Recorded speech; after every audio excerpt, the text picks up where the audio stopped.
So this is the introduction to my video. This is Will Head here. I'm at Bammel Church of Christ in Houston, Texas. I've been here all summer.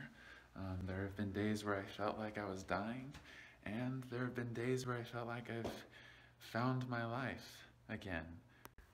So yeah, here are the offices where we all work, and this is the table that me and Bailey have been working at. We've had an average attendance of about 40 students in our Sunday classes. I've gotten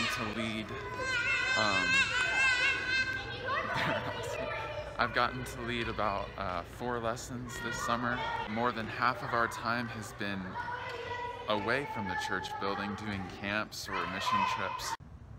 We did a local mission trip where we were doing service around the neighborhood with the youth group. We also went to Jamaica for a week to do a VBS and to help a small church build a retaining wall.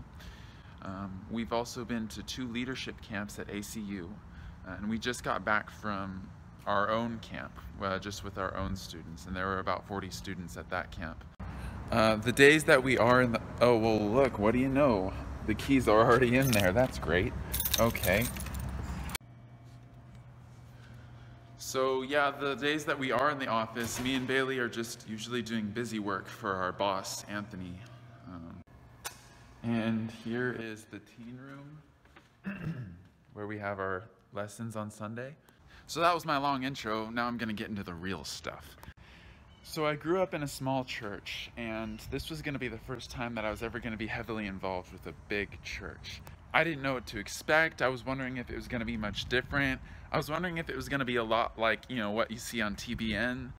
And so my thought process was like, since it's such a big church, they probably don't have the opportunity to be able to form deep relationships. Like, also something that I've noticed growing up in churches of Christ is that it is kind of hard to just form deep relationships sometimes. We show up to churches on Sunday, we go to class on Wednesday nights, and then like that's it. We don't really do much with each other outside of church events. You know, like when the service is over, we say like, hey, how you doing? I'm doing well. And then you just keep walking by, and like really the answer to that question is usually a lot deeper than that. So, you know, when it comes to my home church in California, even though we are a small church, I've kind of realized that I can tend to put on a face and wear nice clothes when I get into the building, but I really feel comfortable after I get home. But like, shouldn't the church be where we find our comfort and like rejuvenation? Where we're forming deep relationships with each other, getting to know one another, and growing closer with God together? And so while we think about that, I'm gonna go down this slide right now.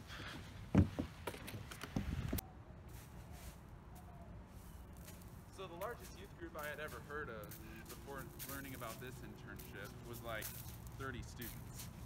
And then when I heard that this youth group had an average of 60 students during the school year, I was like, holy cow.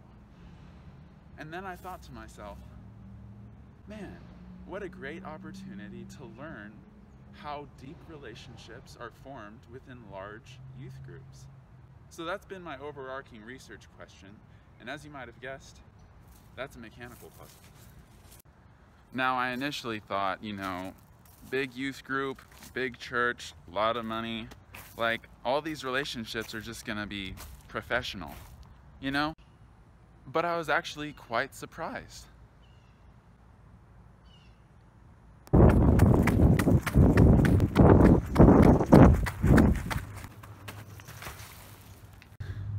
So I've actually been able to form a very deep relationship with the youth ministers and the other intern.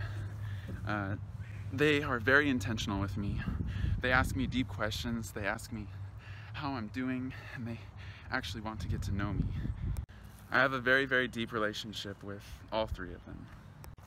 We spend a lot of time together reading the Word and reading. We've been reading 5 books this summer, plus 2 books of the Bible, and then having daily devos talking about those things, even while we're on the mission trip and at the camps.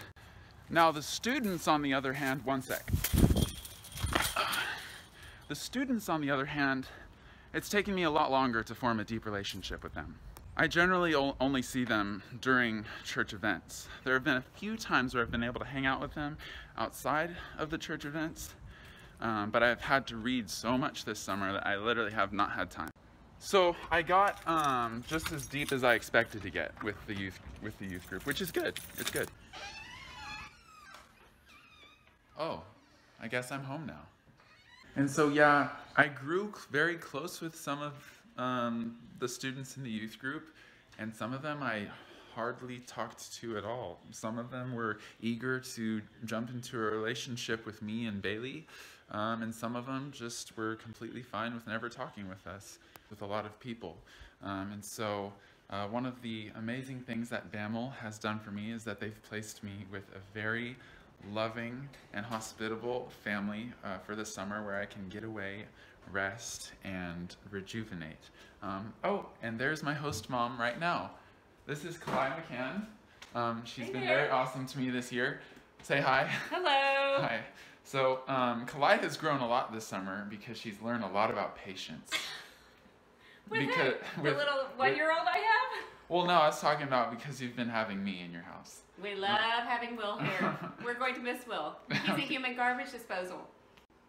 And so this summer I've been able to interview both of the youth ministers, 6 parents, and 4 of the teenagers. 3 of the teenagers were all in one interview. They were all sitting in the same room, so that was really fun.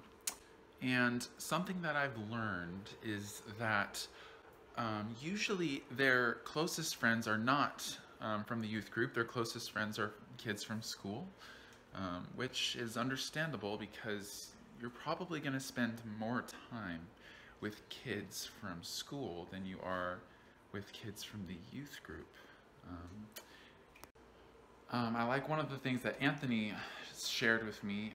He doesn't think that church events necessarily deepen the students' relationships with each other. And I think he's on more events and more activities for the teens to be doing together, a little bit more than just doing something together. So one of the things that Anthony does is that he tries to have one-on-one reading scripture, digging into each other's lives, and actually getting to know the struggles that they're going through, and then challenging them to think about how to get to a better place in their relationship with the Lord and in their own discipline and walk. And so yeah, I don't think I really learned anything super revolutionary. I think what I'm going to take away from this project is that I don't want to just settle for being with the students at church events. That has to be the base, but my ultimate goal is to be growing with at least a select few of students, reading the Word, and growing in a deep relationship by having one-on-one conversations with them, some of those students, maybe meeting on a weekly basis. I didn't get to do that this summer because we were so busy, but for future reference, I think that is what will enable me to have a deep relationship with students. One question that I'm left with is but hey, if any of you guys have any ideas about how can I best promote the development of deep relationships, how a youth minister can best promote deep relationships in their youth group, please leave comments, please let me know, talk to me in relationships among the students themselves. You can't force the students to have deep relationships with each person. I'm going to see your face in just a few weeks, and I'm excited to see other. Some of the deepest relationships that happen in life are the ones. See you. I'm excited to hit the books with you again, and yeah, ones that you didn't plan for, the ones that you didn't try to create.